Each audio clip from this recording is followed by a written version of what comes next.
From hugging the goalpost like it's their best friend, pouring popcorn down their throat, or playing around with a gun on the field, these NFL touchdown celebrations are definitely not black and white. Get your popcorn ready because these players have taken their post-touchdown celebrations to a whole new level.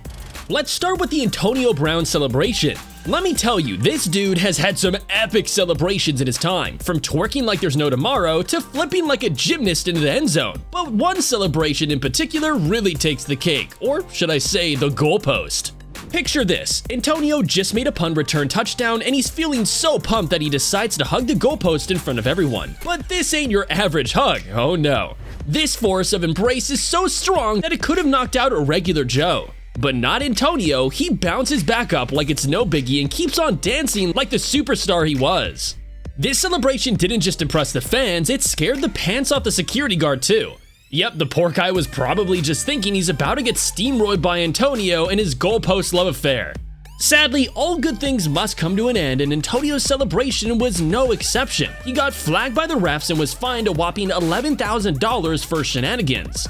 But that wasn't even the craziest one. I mean, the time Owens poured popcorn down his throat was also kinda weird. It happened during a game in 2007 when Owens was playing for the Dallas Cowboys. He scored a touchdown and as usual, he had to do something to celebrate, but instead of doing a traditional dance or spiking the ball, he had something else in mind. Now, these celebrations were a little funny, but this next one was downright outrageous. Do you remember the time Stevie Johnson played around with a gun? Let me refresh your memory. So it's 2011 and the Buffalo Bills are battling their longtime rivals, the New York Jets. Bills receiver Stevie Johnson catches a pass and makes it into the end zone for a touchdown, but instead of doing normal celebration, he does something that shocks everyone. Without warning, Stevie does a pretend gunshot to his own leg. You might be thinking, what the heck? And trust me, you're not alone. It was definitely a bizarre move, but here's the context. Stevie was actually mocking Jets receiver Plaxico Burress, who had accidentally shot himself in the leg a few years prior. So in a way, Stevie's celebration was sort of a playful jab at his opponents, but it definitely caused a stir, especially since it was such a sensitive subject. Some people thought it was hilarious, while others thought it was in poor taste. But this wasn't the only time players teased their opponents. Stevie Smith pulled a similar stunt. He had just scored a touchdown against Minnesota Vikings and was feeling on top of the world, but instead of just doing a boring old touchdown dance, he decided to do something truly wild. He got down on all fours and started paddling his way through the end zone like he was on a boat, and let me tell you, it was a sight to behold. You know what else is a sight to behold? The amazing content on this channel, so make sure to hit that subscribe button. Back to Stevie Smith, and here's where things get really interesting. You see, Stevie's boat rowing celebration was actually a subtle jab at the Vikings, who had recently been involved in a scandal known as the Love Boat Incident. By rowing his way to victory, Stevie was basically saying, hey Vikings, your boat's sinking and we're taking over. Ouch, that must have hurt. But not all celebrations are as mean. Some just leave you stunned. Like the time Ezekiel Elliott decided to jump into a Salvation Army bucket. What? You see, Ezekiel has always been one to turn heads, even before he entered the league. At the draft, he famously wore a crop top shirt that showed off his impressive abs, and let's just say the ladies, and probably some of the guys, were swooning. But it was Ezekiel's touchdown celebration that really put him on the map. After scoring a touchdown, he didn't just do a little dance or a fist pump. No, he took things to a whole new level. He ran over to the Salvation Army bucket, jumped in, and pretended to hide before finally popping out and celebrating with his teammates. Now, you might be thinking, wait a minute, I've seen this before. And you're right, the Salvation Army celebration had actually been done before by none other than Terrell Owens, but Ezekiel did such a great job of pulling it off that he made it his own and turned it into an instant classic. He also donated a whopping $21,000 to the Salvation Army as a way of giving back and showing his appreciation for the charity. Talk about a class act. And just like Elliott, Joe Horn also had a celebration that had us like, what?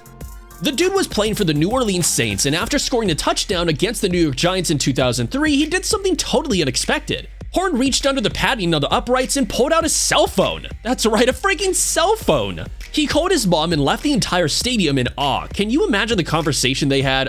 Unfortunately, the NFL wasn't too thrilled about it and slapped Horn with a $30,000 fine for his little stunt. Yup, $30,000 just for a phone call. Talk about an expensive phone call. And while Horn decided to pull his mom in for the move, some players like to keep the officials as bait.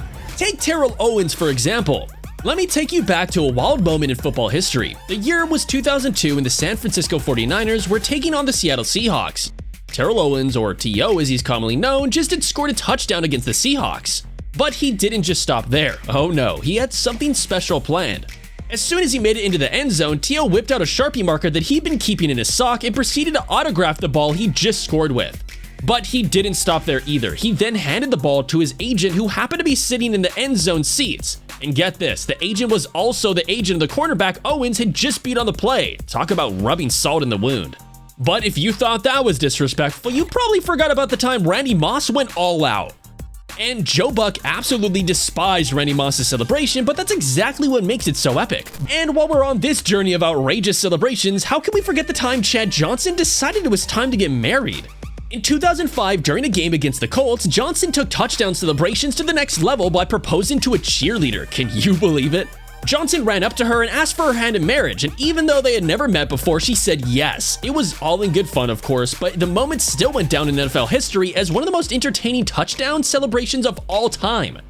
But sometimes things get a little out of hand, like the time there was a full-on brawl because of T.O. Now, if we're talking about disrespectful touchdown celebrations, there's one that definitely takes the cake. It's Terrell Owens' infamous pose on the midfield star at Texas Stadium. This celebration was not only disrespectful, but it was also time-consuming. T.O. had to sprint all the way to the midfield just to stand on the star and strike his pose. Talk about extra. But the disrespect didn't end there. After the crowd booed him for his antics, T.O. did the same celebration again, and this is where things get really heated. George Teague, a Cowboys player, couldn't take it anymore and tackled T.O., leading to a full-blown brawl on the field. Did T.O. stop there? Of course not. He continued to pose on the midfield star while his teammates fought for him. That's not what we call teamwork, T.O. You know who is great at teamwork though? Patrick Mahomes. Click right here to see a day in his life.